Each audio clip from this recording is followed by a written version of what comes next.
of One Bellevue. We're here today for the City Council Candidate Forum for 2019. All of these people are running for City Council positions. We'll talk about that in a second. I wanted to tell you a little bit about One Bellevue. One Bellevue is just basically a bunch of people got together and said we want to do something to help our civic life be better. And so we're just working on stuff. You know, not everyone agrees on every topic. We're not like we're not partisan. Everyone has their own opinions. But we do this just to try to get more engaged with the city and more people involved. And so I really thank you for coming out tonight. Thank all the candidates for coming out tonight. JD's going to be here in just a little bit. And before we do that, though, I'd like to talk to you about a father, a Bellevue resident, former head of the planning committee, and all-around good speaker. He has published in many publications, the newspapers of record around the country, as well as in Seattle, and radio talk shows host and Bellevue resident, John Carlson.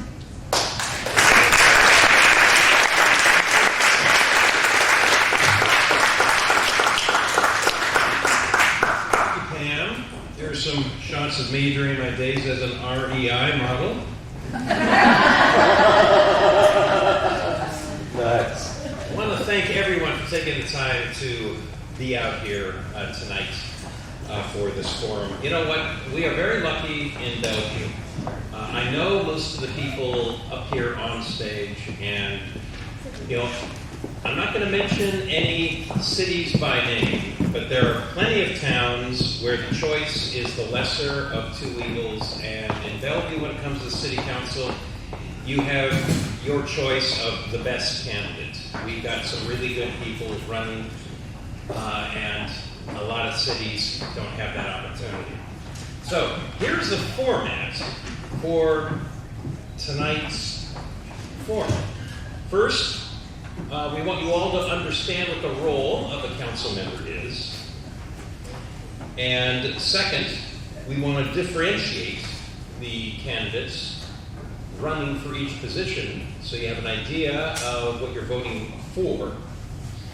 We're going to have introductions, and then we're going to have questions, the same question for each of the candidates. They'll have 1 minute to respond, and they have every opportunity to use less than that if they prefer. Short, crisp, to the point. We're going to ask 3 of those 1 minute questions. Then we're going to go into a lightning round where we ask a question that is tailored for each of the candidates. Short answer there. And then we get to audience Q&A. So how does that sound? With that said, the candidate introductions. I want to start over here with John Stokes, incumbent. Holly Zhang, running against Mr. Stokes. Jeremy Barksdale and Stephanie Walter running for an open position. And Janice Zahn and JDU. Ms. Jean, the incumbent, and Jennifer Robertson and James Bible, Councilmember Robertson and Attorney James Bible. Regarding how the council works, we don't elect a mayor here in Bellevue, as most of you know. We elect the council and the council members. The 7 members of the council, by majority vote, decide who the mayor is. The city is run on a day-to-day basis by city manager. City council terms are 4 years. Who is running for mayor? Sometimes I think every member of the council is running for mayor.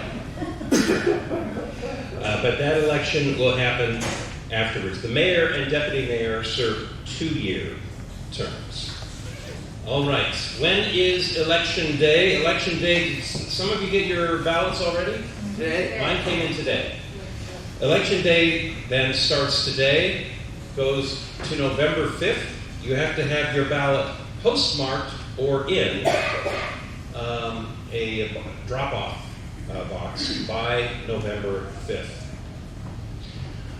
So, with that said, are the candidates ready for the 1-minute questions? We're going to start over here with Mr. Stokes. The first topic is affordable housing. And if you wish to give, say, a 15, 30-second introduction of yourself leading into your answer, that is certainly permissible. Now, here is the question, and again, this will be the same question for all the candidates. The city's affordable housing strategy is rooted in building more affordable units. And I've revised the question a little bit to make it relevant for the audience here. For each of our candidates, how can you make housing more affordable without adding density, condos, townhomes, and apartments, to single-family neighborhoods? So that's Councilmember Stokes. We'll start with you, sir. Well, I'm very pleased to be here tonight, and I've been on the council for 2 terms. Before that, I was very active in the community, been here somewhat over 30 years. PTSA, council leader, active in state PTA, was involved in the Parks Board levy, and then was on the Parks Board. So I've been involved in about everything that's been going on in Bellevue, and we'll talk about that as we go through these things. But I'm really excited about serving and being here again, because there's so much going on that's fantastic, and we want to keep working with this great community, keeping it that way. And part of it is affordable housing. I was the chief proponent of and architect, in effect, of our affordable housing strategy, which we don't call the plan, it's the strategy. And yes, in the neighborhoods, how do we, the question is doing without without an ADU or anything else? Is that right? Yeah, again, Yeah. How can housing become more affordable? Since we're growing faster than the areas we plan to grow in, how can we add more affordable housing without adding density in areas that are currently single? Well, I mean, the time's up. Give him a little bit of time since I clarified the question. Go ahead, John. Yeah, that's a good question. I mean, I'm not sure there's an answer to that, frankly, without thinking about it, because if you can't add density to the neighborhood, you can't change the market in terms of the pricing for housing. I think that makes it very difficult to do that, which is why we basically understand and keep the neighborhoods as they are. Okay, thank you very much. Holly Zhang. Again, I'll repeat the question if you want me to. Okay. The city's affordable housing strategy is rooted in building more affordable units. How can you make housing more affordable without adding density, such as condos, townhomes, and apartments, to single-family neighborhoods? I just listened to KUOW just like 2 days ago, and also Seattle Times also did the report. So this one was last year. So there are some empty houses in King County and also Seattle and also Bellevue as well. And there are about 10% King County houses are empty, and then 12% in Seattle. And so 10% King County also including this area as well. So that means we have a global buyers came to this area to purchase houses, and they drive up our properties taxes very high. And we pay approximately about 1% of property taxes. And then right now, so we only take in 11%. And then 89% goes to King County and also states. Those taxes will need to be collected, go back to some part of the tax should go back to Bellevue and help for seniors, for example, who have been living here for many years. And my incumbent, Mr. Stokes, saying, he is a chief author for Bellevue Affordable Housing Strategy, and which is they plan to build 4,500 units in the next 10 years.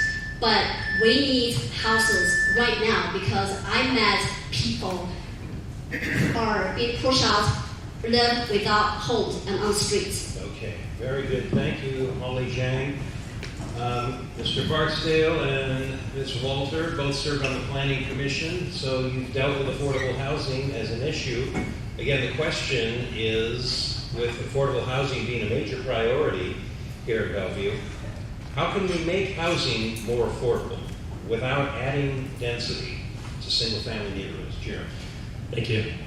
So one of the questions that was on the previous slide was, what's a headline that you read that I think was most exciting to you?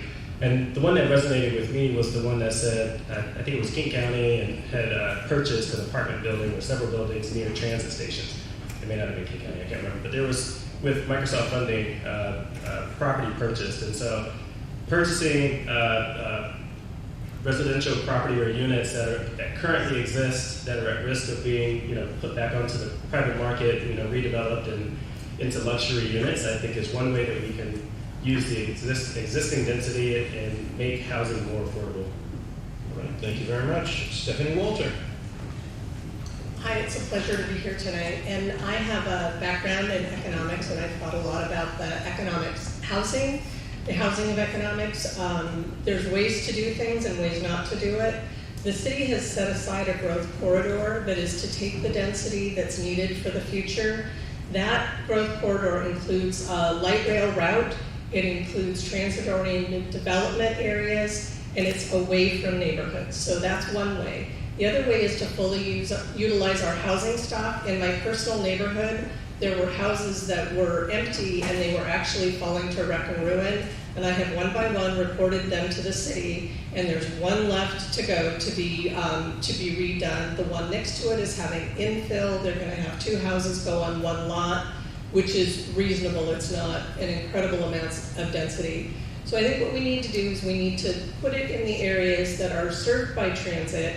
We need to keep it out of the areas that already have a really abysmal transportation level of service, because those neighborhoods are already suffering. I met a doctor when I was campaigning, and he talked about his concern for people being able to get to the hospital with a stroke or heart attack in Northeast Bellevue. He said there are days when he is concerned for his neighbors not being able to have their life saved at the hospital where I work, Over Lake Hospital. I don't save lives, but I work with people who do. Thank you so much. Thank you, Ms. Walter. We're going to keep going down the line here. Again, the question is on the topic of affordable housing. The city's affordable housing strategy is rooted in building more affordable units. How can you make housing more affordable as the city is growing ahead of pace without adding density, such as condos, townhomes, and apartments to single-family neighborhoods? Councilmember Zahn. Thank you. So I'm excited to be here running for re-election to the Bellevue City Council. I've been on the council for just about 2 years, and as a 25-year resident of Bellevue, I'm really excited to serve the community. When I think about affordable housing, I would encourage everyone to take a look at what we've already been doing, which is the almost 100-page affordable housing strategies. We just got an update on Monday, and one of the items that we talked about is looking at, right now, if you're building a new single family, you have to wait 3 years before you're allowed to put in a attached dwelling unit. That's one of the strategies that we're looking at changing. I think we need to be partnering with the neighborhood and the community to talk about what do we need to do. I understand that actually in bridle trails there's an allowance, or cottages are allowed in that neighborhood, but many other neighborhoods are not allowed to have a detached ADU.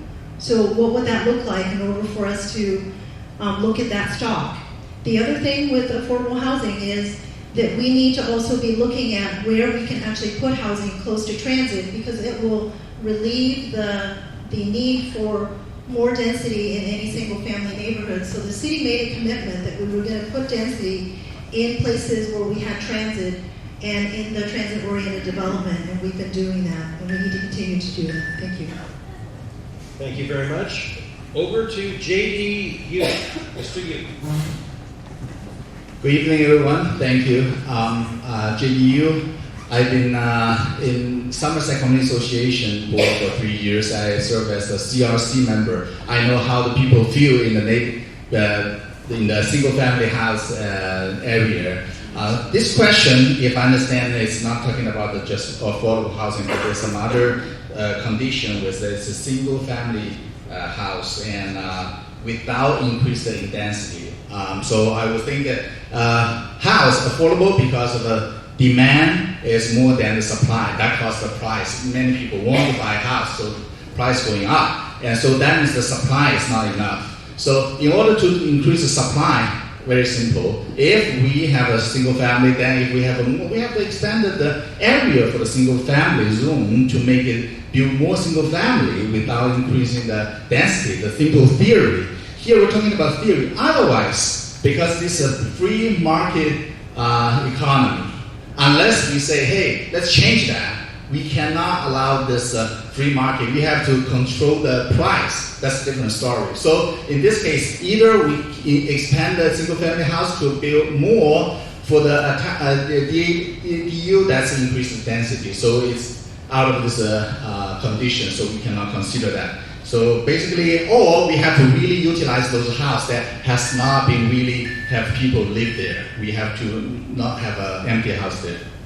Thank you, Mr. Yu. Again, the question is, with affordable housing being a major priority for many people across the city, and with single-family neighborhoods, the integrity of single-family neighborhoods being a priority for many people across the city, how can we make housing more affordable without adding density, such as condos, townhomes, and apartments, to single-family neighborhoods?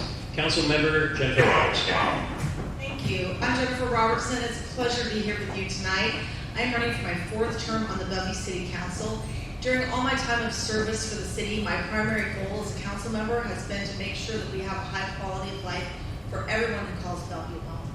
But we have growth, and that growth means we don't have enough housing for the people who are living here or who are wanting to live here, or our children who want to live here after they finish their education. So what do? We don't have enough supply, which makes the price go up. We do have an affordable housing strategy in Bellevue, which we are implementing. We are on track to have more than 2,500 units in the next 10 years. However, let me tell you about that. So we have a study of how much buildable lands we have in Bellevue and whether we have enough lands and open land to serve the growing population. The answer is yes, we do. And the answer still holds true even if we don't touch the single-family neighborhoods, because that is not where we have infrastructure to deal with the growth.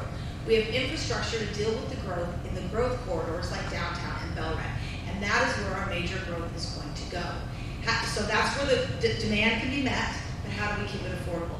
Our strategy has many elements: multifamily tax exemption, direct funding by the council, which we've almost quadrupled during my time on the council. We have zoning incentives, and we have preservation. We use city land, and we're working on it.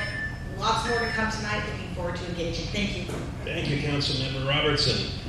Mr. Bible, how can we make more housing affordable to more people in Bellevue without adding density to single-family neighborhoods?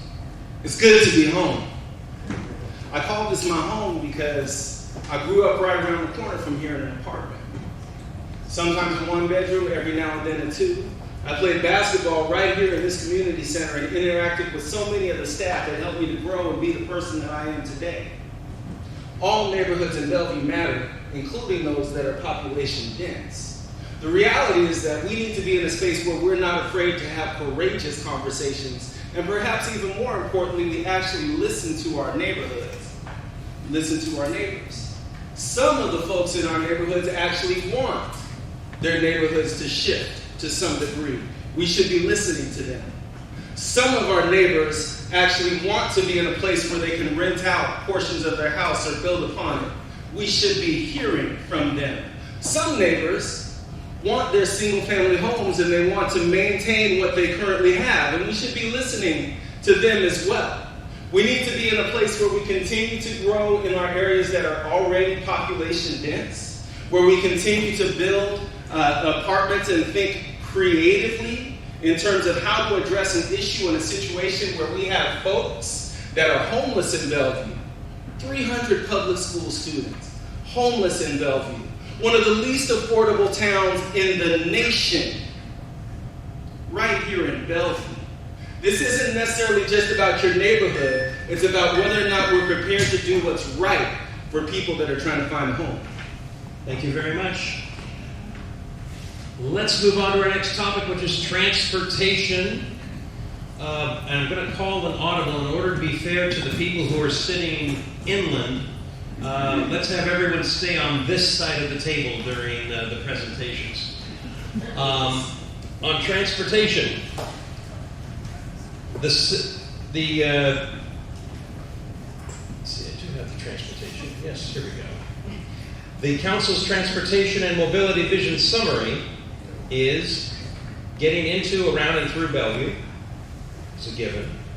Transportation is reliable and predictable, and the mode choices are abundant and safe. So with that in mind, can you explain your vision and rationale for multimodal? In other words, to you, what does multimodal mean? And this time I'm going to start with you, James, and we're going to go the other way.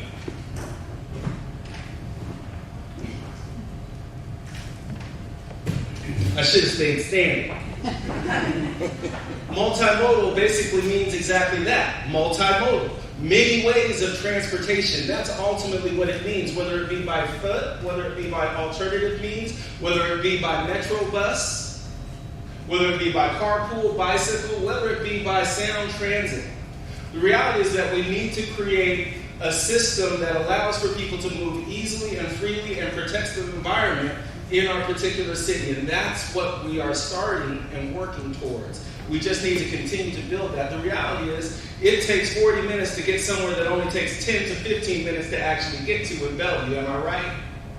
You know I am. So when we're there, how do we figure out how to deal with this? Part of this would naturally involve getting our bang for our buck out of Metro. We put more into it than we actually get. That's a start. And then being in a place where we actually work with our private partners, our corporations, and make sure that our work schedules are shifting in such a degree that we're in a space where, well, not everybody's on the road at exactly the same time. All right. Jennifer Robertson, please explain your vision and your description of multimodal. Well, multimodal, of course, is that there's all different modes that can get you where you need to get, when you need to get there. There's your feet, there's your bike, there's the car, carpool, vanpool, bus, light rail, and then you can get there in a way that's safe and reliable. So the things we've been doing in Bellevue to make sure that this happens is we're trying to make sure, my policy and the council's policy has been that we have net adds for mobility. We're not going to take from one mode and give to another. We're going to expand all modes. So when we've been overlaying the streets, we've been able to stripe in bike lanes without taking away car lanes. That adds mobility and safety for bicyclists. When we've been working, advocating strongly with our transit providers to get better service. One thing that I'm personally working on right now is I'm advocating to bring back the idea of a downtown bus circulator so that in the downtown, maybe out to Bellred, people don't have to move their car when they're going just a few blocks or a half a mile. They can jump on a bus and get there so that we can avoid gridlock. Thank you. JDU, what is multimodal to you, sir? Multimodal system is multi-options that the people have different choices.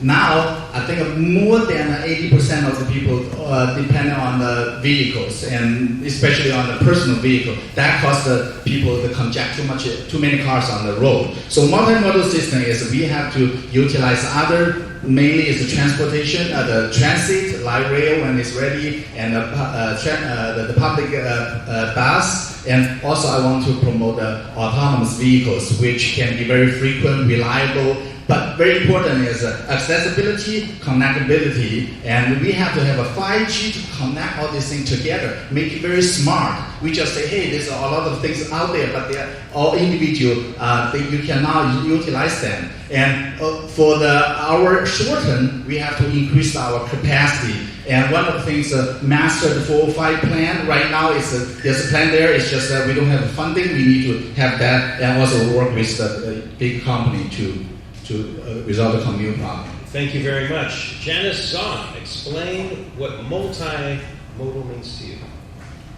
Multimodal means transportation choices. It's about a whole system. So when I think about Bellevue moving into the future, in 2023, part of our multimodal system is having light rail, is having bus rapid transit along 405, is having the East Side Rail Corridor so that people can bike as well as walk.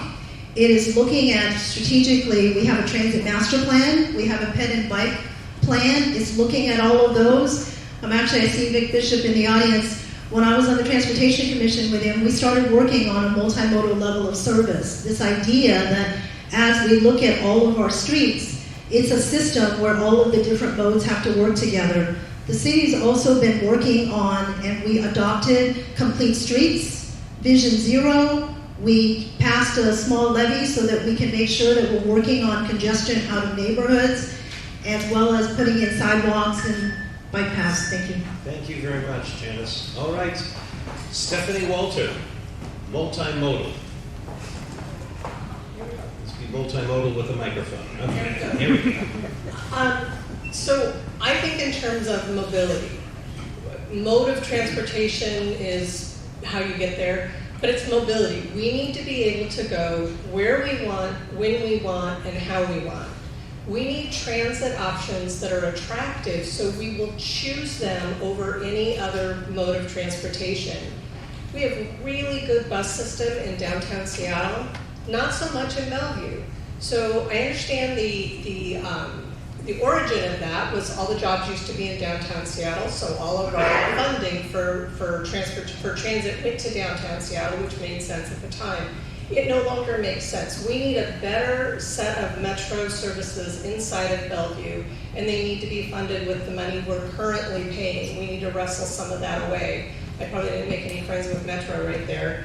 But I want transit to be so attractive that it is the option that people take, not because they should, but because they want to. Thank you very much, Stephanie. Jeremy Barksdale, multimodal. Multimodal, as you've heard, it's about choices, having the option to choose the way that you get around. With all the jobs coming into downtown and throughout, the urban growth centers in the area, it's going to be even more important that we provide transportation choices to mitigate some of those first and last mile challenges. So that as we build light rail, we also make it easy for people to get to light rail so they can take it. Make it easier for people to get to the bus stop so that it's safer for them. And so, the other side benefit to this is that it also helps our economy in terms of if people do feel safe walking and biking and, getting out of their cars, and that means potentially more business for our businesses, but also it means improved community engagement because people are passing each other and have the opportunity for that spontaneous engagement as well. Very good. Thank you very much, Jeremy. Pauline Zhang, when you think multimodal, what do you think? I agree that we need multiple transportation system solutions. We need smaller buses, I think, to go in our neighborhood to pick up isolated seniors, for example, and immigrants like my mother. And this also helps, use Uber type solutions. And the first and the last mile problems. And then we probably should also have maybe free buses, maybe in the downtown area, and encourage more commuters, for example, in the morning to go to drop them off at parking rides, and this also can reduce some traffic in the city area. All right, and Councilmember Stokes. Well, one of the benefits of being on the end of the line is you have got a lot of answers on this. And what's amazing is I think all of us understand it's great that we really have a kind of common understanding of what needs to be done, and all the above is good. We are working on that. Bellevue has been very aggressive in terms of approaching these, but we have a whole long way to go.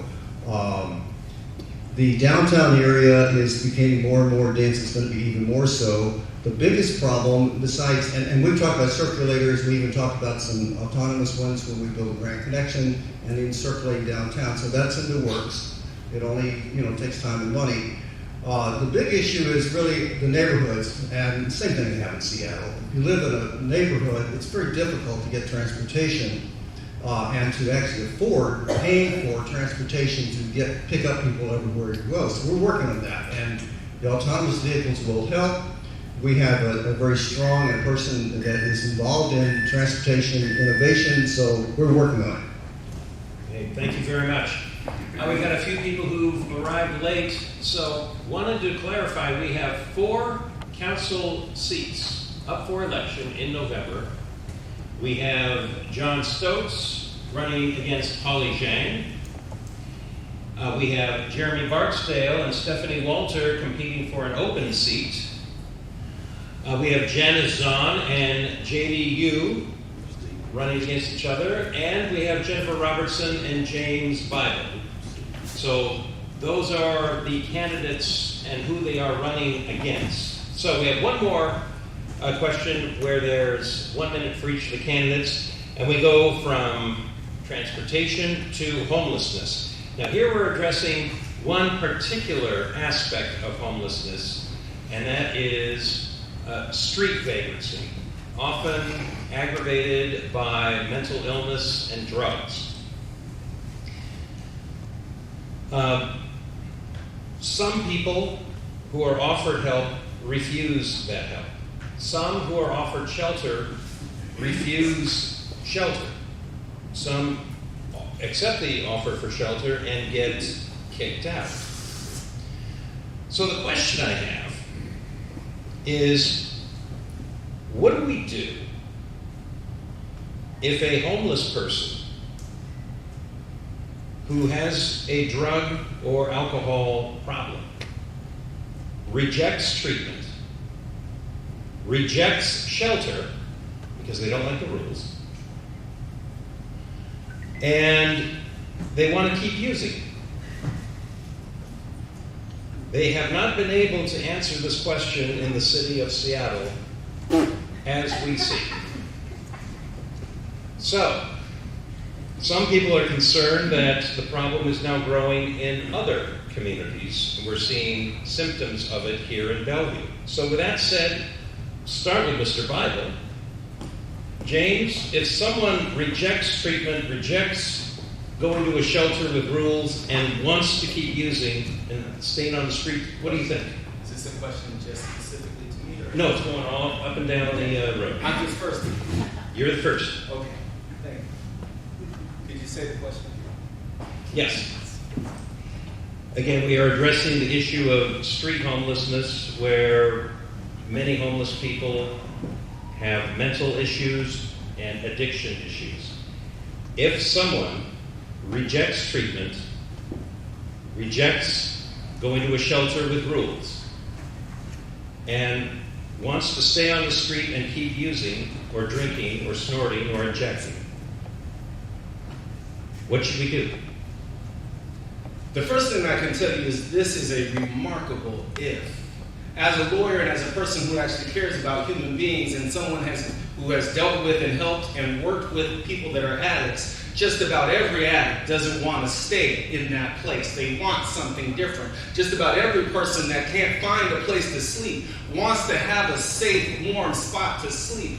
And the reality is, in our situation and in our world, with all of our resources and our fancy homes and our big cars and our large apartments that stay empty, we cannot afford to decide to give up on human beings, even if those human beings sometimes give up on themselves.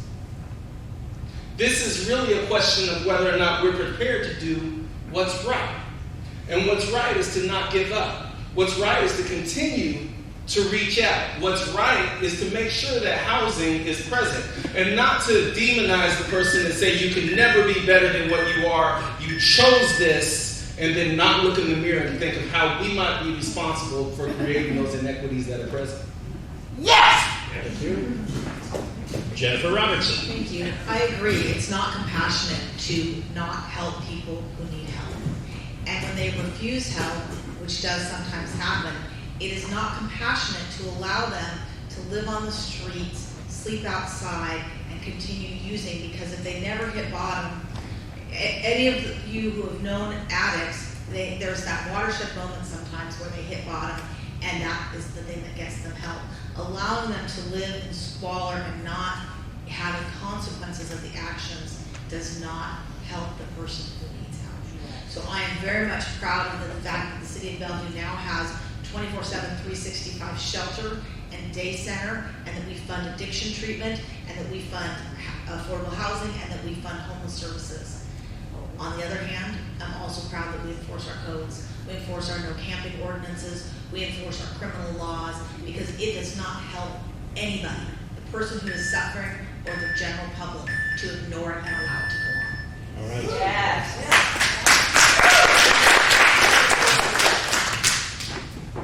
Mr. Yu, again, for the audience, dealing with a particular subset of the homeless that has been very problematic and a difficult problem to solve. If a homeless person with addiction issues rejects treatment, they're not interested. They don't want to go to a shelter if it has rules, and they just want to be left alone to keep using. What should we do? I think this is exactly the reason that we have more homeless people, because according to the data, that many homeless people is related to the drug addiction and mental illness. And we need homeless itself is just the outcome. It's not the reason. And these people have a problem because they cannot control themselves, and the things they did lead them to the homeless situation. In order to change them, we want them to be able to stand on their own. They have to change to resolve the problem. The cause they're homeless. So therefore, the treatment has to be there. We want to compassionate it. However, we cannot have a different standard when the police enforce the law, because for our neighborhood to be safe, we have to be treated equal for everybody. And we can help them, give them a place to live. We have to let them to get the treatment. They have to be responsible for the reason cause them homeless. Otherwise, we cannot make them stand by themselves.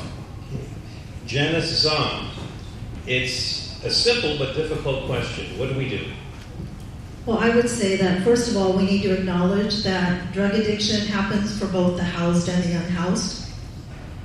In addition to that, what Bellevue's been doing with compassionate enforcement is a three-pronged approach. One, we need to make sure that we have facilities for people to go to that are experiencing homelessness. Two, we need to be able to provide services for them, case management, mental illness, drug dependency. And then three, if folks are resistant to that, then we do enforcement, which is that at the end of the day, if we do have those services and the beds and folks are not ready to take on that piece, then we will enforce the rules that we have. At the same time, the other thing we're doing is we're also advocating at the county and the state level for more drug treatment beds, for more funding, so that we can actually have places for folks to go. Because the reality is that sometimes folks are ready and there's no place for them to go. Thank you very much. Stephanie Walter, if a homeless individual with drug and or alcohol problems rejects offers of treatment, does not want to go to a shelter if it has rules, and wants to keep using, what do we do? Our shelters need to be safe. The current plan for shelters is not robust enough. I work at a hospital and I see the staffing that a hospital takes to keep every person who comes into the hospital safe. We have our own security department. We only call on police when it is above and beyond and someone needs police action. If we're going to get serious about homelessness, a shelter needs to be safe. A safe shelter, what I hear, people who reject the shelter is because they feel it's not safe. Well, we need to take that as an excuse away. So then we're dealing with they'd rather have no rules or they'd rather stay on the street. There was an interview on KUOW that was heartbreaking where a woman's sister was talking about her drug-addicted sister, that they were waiting for her to hit bottom. Well, she hit bottom, but she's going to die anyway because of all the health conditions that were created for her on the street. To me, that is not compassion. That is an oversight of what compassion is. Overlooking compassion. Thank you, Stephanie Walter. Jeremy Barksdale, want me to repeat the question, or? Sure. Yeah. Okay. If a homeless drug addict rejects offers of treatment and does not want to go to a shelter with rules and simply wants to keep living on the streets, what do we do? Thank you. So, you've heard about the compassion enforcement that Janice had mentioned. One of the things that I find really fascinating about our police department, and I'm originally from a different area of the country where there's a little bit less compassion, is that they take that compassionate part really seriously, right? And I think it's important that we don't confuse compassion with, meaning that we don't take action, if it's necessary. What I do think is that we need to make sure that we do have the shelter capacity, that we have the services for people experiencing homelessness, and also that we, one of the biggest challenges I think that people experiencing homelessness face is, how do they feel within the community, right? And so what is that sense of belonging that we can provide for people experiencing homelessness? And that doesn't mean that, we turn a blind eye to anything, but what it does mean is that we have to take some responsibility as a community on the effect on people experiencing homelessness. Thank you. Okay, thank you, Jeremy. Let's go to Holly Zhang. Holly. When I was a teenager, when I was 16 years old, I left home and I spent a year couch surfing. I was homeless. And I understand how it feels to be homeless, scary. And I wish I could have a home to stay, keep me safe, warm. And I've read some articles about what other places have done solving homeless issue. For example, Finland. They talk about housing first. Utah, they talk about housing first. They build smaller units for homeless people. And we have architects and designers. They build affordable fixes for lack of shelters and temporary housing. And if we build if we spend $3,000 for a single dwelling unit, and with just a simple water and electricity, we can build lots of homes for homeless. Thank you very much, Holly. Councilman Stokes, do you want me to repeat the question? No. Okay. No. I mean, your question is a very narrow question, and I think that's an important one. A lot of good answers on this. The fact of the matter is we do deal with it, and it's not Seattle, and we have a very robust program. The shelters do a great job. We have people who work on this, and if somebody comes in and doesn't want to comply with the rules, the police do deal with it. So it's almost as if the question was asked if we were in Seattle, but we're in Bellevue, and we don't have that situation. And it's very, very, very few people who don't want to go to a shelter, and they're not all drug addicts. But this is specifically on drug addicts. That's another issue.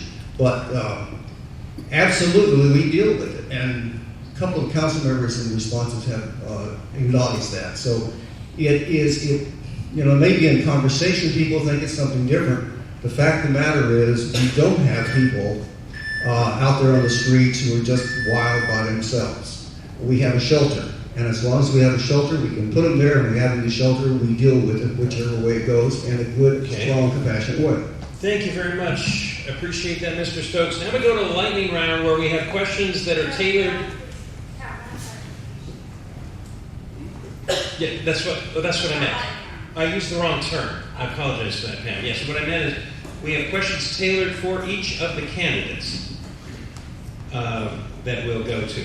And we're going to start with John Stokes. Is that 60 seconds? The city approves permanent homeless shelters by conditional use permits or developer agreements. A developer agreement is approved by the council without requiring a public hearing. When is a developer agreement appropriate, and explain your vision for the city's role as an enforcer of a permit? Well, the choices we have in a lot of situations, the development agreement or going through a conditional use permit, the advantage of the use of a conditional use permit is that we have standards and we have it set out and we have a process on it. It takes longer, sometimes more cumbersome, sometimes not actually accomplishing the purpose you want to.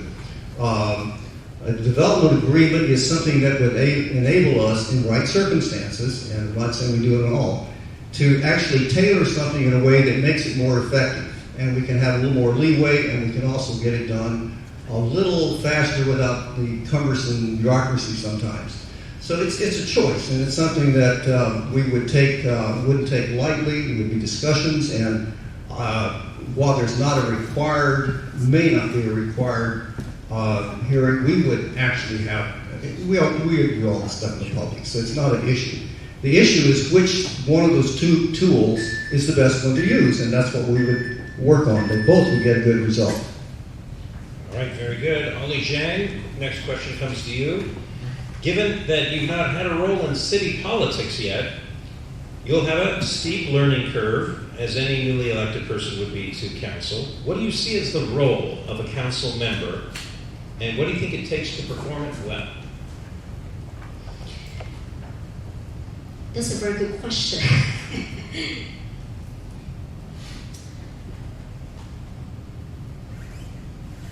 I think as a city council member, should be a good listener. Listen what people want, not what they want to do. Government transparency. We need to have citizens involved with our hearings, issues.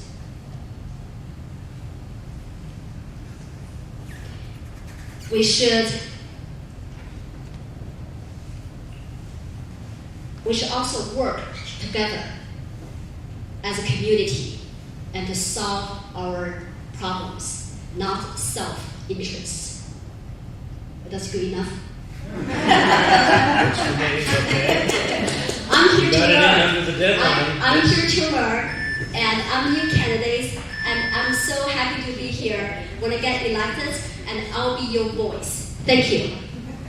All right, let's move on to our next candidate, Jeremy Barksdale. You're on the board member of Fuse, which advertises itself as Washington's largest progressive organization, people creating change online, on the ground, and on the issues that matter most. What programs and policies drew you to Fuse, and what impact have you had on the organization? Thank you. What if I had to talk about Fuse? It's around equity, right? Whether we talk about pay equity, racial equity, gender equity, environmental justice, right? Making sure that we're helping to advance the policies or things that help everyone thrive and sort of bring everybody along together.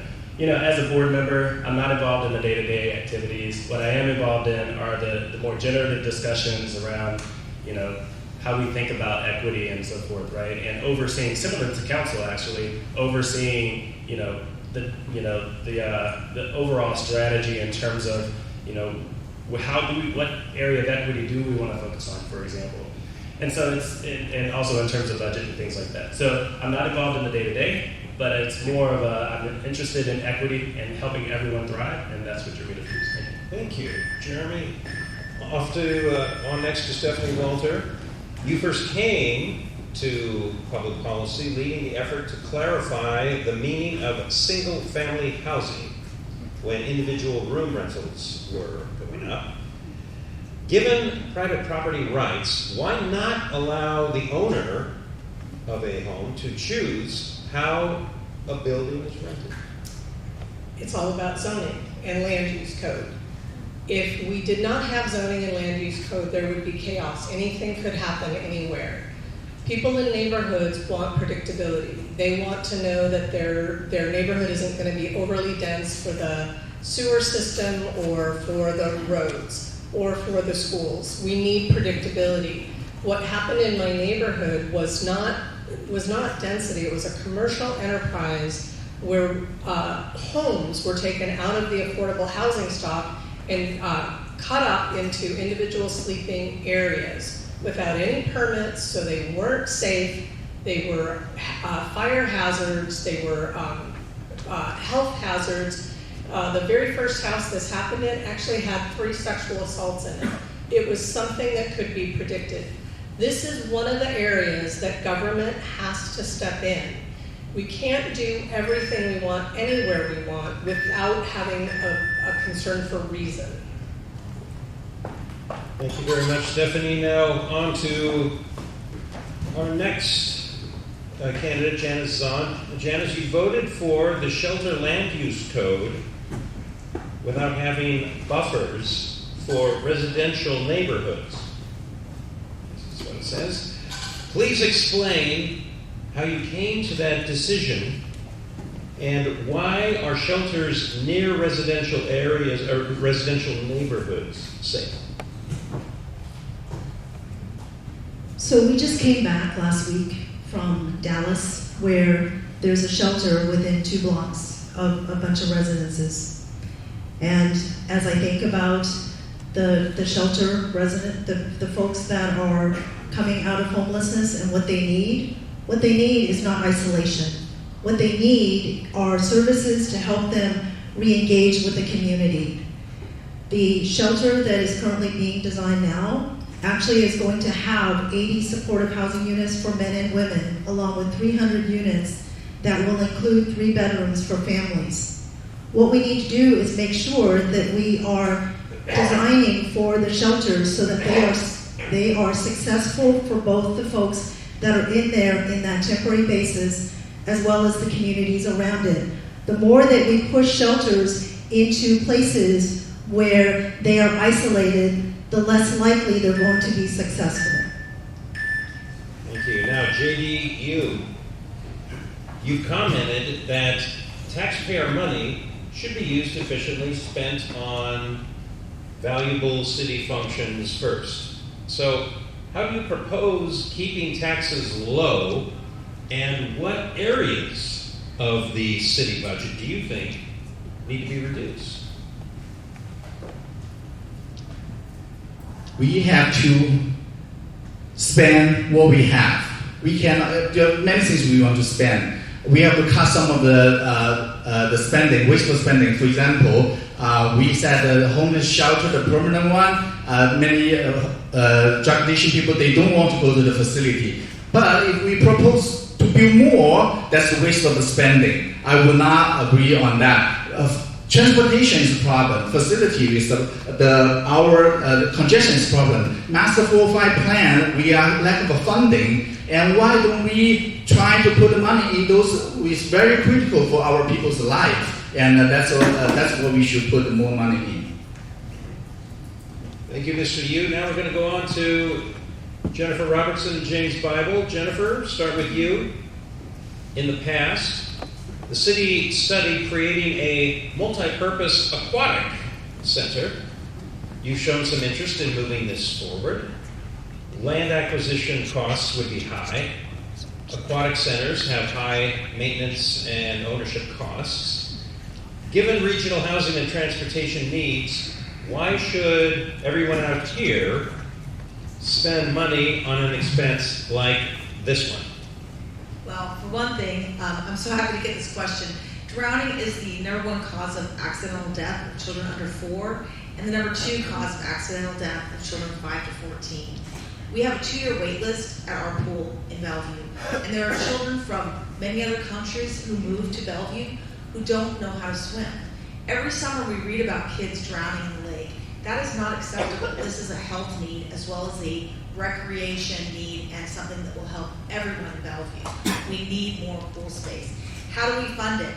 One, we're looking at 4 sites. Every single one of them is on public property so that we won't have land acquisition costs. 2, we're working to get a lot of different partners, both public and private, to help staff the capital, including Splash Forward, who will be raising money for this event.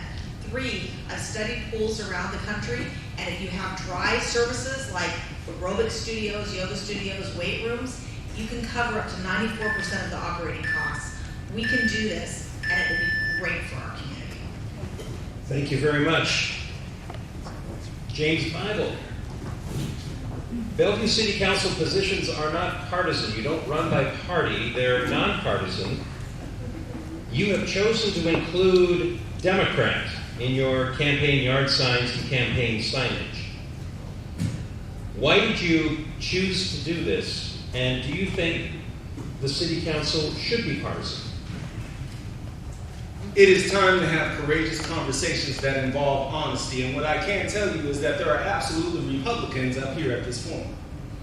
They just haven't said it. I've reviewed the law, reviewed the RCWs, determined exactly what nonpartisan meant. And what it actually meant was that 2 people of the same party could actually make it past the primaries. So ultimately, I'm telling you the truth about what my position is. I'm not trying to hide it from you. I am unapologetically Democrat. I believe in social justice. I believe in human rights. I believe in treating human beings like human beings. I believe in telling you all the truth. Whether you agree with me all the time or not, you will know where I stand, and I won't be selling you something other by saying, oh, I'm an independent, when clearly I'm a Democrat. Now, does that mean that I would only decide based on Democratic values? No. I have my own independent analysis that I will always use as a lawyer, as a human being, as a person that's dedicated to doing what's right above all other things. All right, thank you. When I think about this, it is looking across the city and saying, where else are those